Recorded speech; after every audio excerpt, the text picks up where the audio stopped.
Hi everyone and welcome. Got another movie review for you today. And this one I'm really grateful that I get a chance to talk about because I didn't know if this film was going to get an American release at all, and I was very excited to see it. So this is my review of the brand new Godzilla film, the first Godzilla movie, I believe, from Japan in over 12 years. This one is called Shin Godzilla. And I think at one time the American title was Godzilla Resurgence. But now it's called Shin Godzilla, and I'm going to call it that in this review. So me and one of my close friends, who's one of the biggest Godzilla fans I know, we saw the 2014 movie together. I saw the 2004 Godzilla movie, thanks to him, Final Wars, which I believe was the last one. And also, I grew up with the Godzilla movies. I don't know what holiday it was, but every year I would watch a marathon of all the Godzilla movies, and at the end they would show the original film, or what I thought was the original one, turned out to be the American version with Raymond Burr. And then finally, with my friend a few years ago, I finally saw the original Japanese version of Godzilla, and it kind of opened my eyes to the whole genre, the whole franchise in general. So with this new one, me and my friend went and saw the film. We were both very excited to see the movie. A full crowd. Sadly, this movie is playing, I think, in America for the next 5 or 6 days, but I believe every showing is at 7 o'clock, and that's it. So there's like one showing a day, which I think is a shame, especially to fans who really want to see this film. Don't know if they might have time. They might work at night and they can't go see the movie. So got to go out of your way to see this movie in America if you want to see it. Should you see it?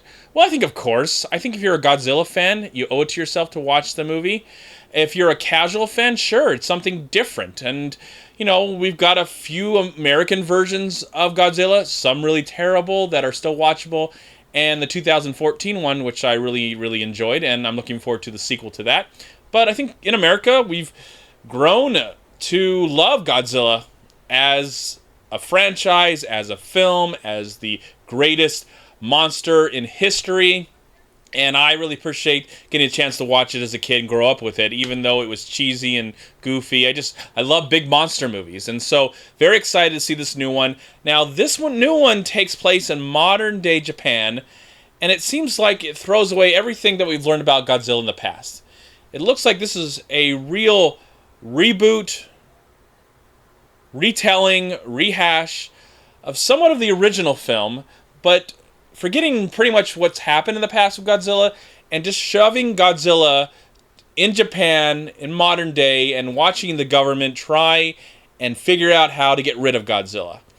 Now, again, I was very excited to see this film after I watch it. I don't know what to say. What I will say is that I oddly enjoyed the film, though it's very fast-paced. It is almost 2 hours long, and most of the time, not a surprise to me. You know, growing up with Godzilla, I noticed that we get to know a lot of the men and women are trying to get rid or destroy Godzilla and save the city, and then we get a little bit of Godzilla. So it's kind of that same situation. Though in this film, what I've noticed more than anything that I remember, we really only get to know the government, especially the Japanese government, a little bit of the Americans. Not much. We kind of hear about them, but we really get to see the Japanese government figure out a way to get rid of Godzilla, and then we get some really cool, cheesy / good special effects. I like the design of Godzilla. I believe it's to the original design, and I think this is directed by the guy that created Evangelion, and I only knew about that because the same friend that I saw Godzilla with tonight is the one that showed me that for the first time. And, of course, he has more of a passion for Japanese animation and the history of Evangelion. And so he has something more to say about that and how it compares to, or his feelings about that and how it compares to this new Godzilla. Now, I have some of those same feelings, but I don't want to repeat some of the things he said because I want that to be his own. In my opinion, the movie is strangely engaging. It's not an easy movie to get into because it's moving so fast. And there are times when we get subtitles on the top telling us who the person is, and then we get subtitles on the bottom because thankfully the movie is presented not dubbed. And I'm really grateful for that. I like to hear it in the Japanese language with subtitles. That's the way I wanted to see it, and that's the way it's presented here.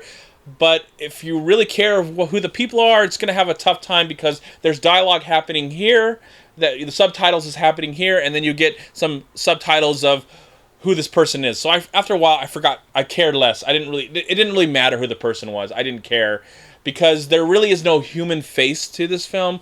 We don't get to know the locals. We don't get to know the kids.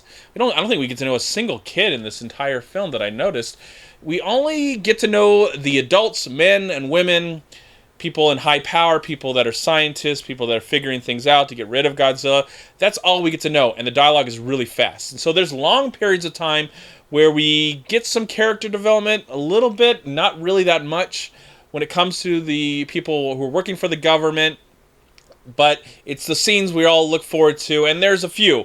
There's a few where we get to see Godzilla in action as how there's some weird stuff that I think I don't want to say in this review for fearing of spoiling anything, because I don't want to spoil anything in the movie that when it comes to what the story about Godzilla is. But all I saw was a film that felt like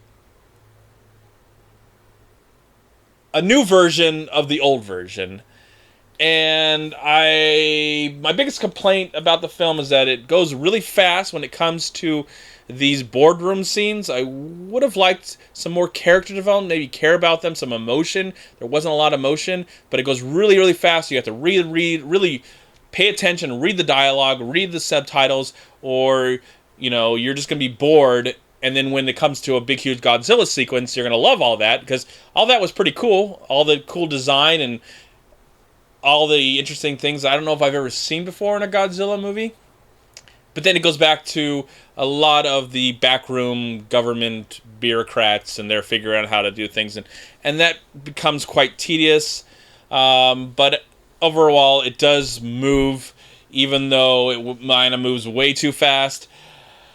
And I didn't feel like I connected with anybody other than Godzilla itself. So I liked the film. I did enjoy it.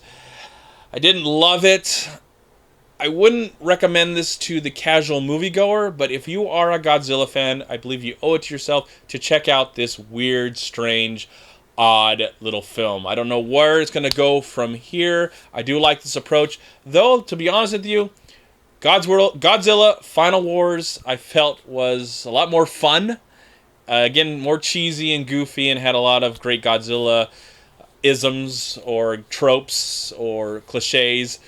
I almost want to see another Godzilla movie like that. I guess I've come accustomed to that kind of Godzilla movie. And this one, I think it takes more of a realistic, serious approach. I didn't mind that as well. I just would have liked maybe some emotions in there to balance out all of the talking.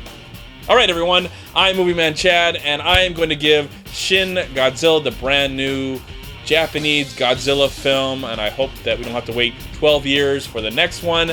I'm going to give it a solid 3 stars out of 4. Thank you so much for watching. Please like, comment, and share this video. And also, please check out these amazing movie websites. And if you enjoyed this review, please click here to subscribe to my channel, and also please check out all my recent reviews right here on YouTube. Have a great day, live film, find peace, happiness, and harmony in anything and everything you do, and I'll talk to you at my next movie review.